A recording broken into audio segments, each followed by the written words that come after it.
धर्म की रक्षा में क्या अधर्म करना पड़ता है? ये रामायण का वो प्रसंग है जिस पर आज भी बहस होती है। क्या थी इसके पीछे की पूरी कहानी? आइए जानते हैं। अयोध्या के शांत दरबार में उस दिन एक करुण चीख गूंज उठी।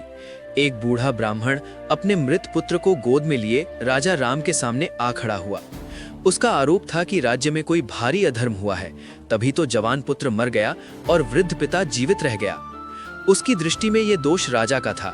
या तो राजा ने स्वयं कोई पाप किया था या राज्य में पाप को रोकने में असफल रहा था। राम स्तब्ध थे। वे जानते थे कि राजा के कर्मों का भार पूरी प्रजा पर पड़ता है। जांच का आदेश हुआ।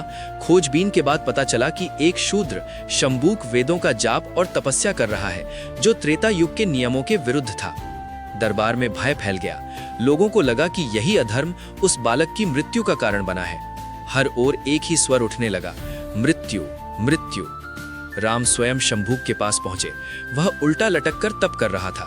शंभूक ने निडर होकर स्वीकार किया कि वह नियम तोड़कर स्वर्ग पाना चाहता है।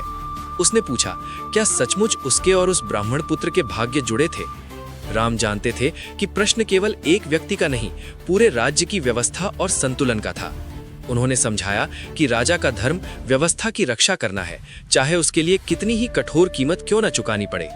शंभूक नहीं माना।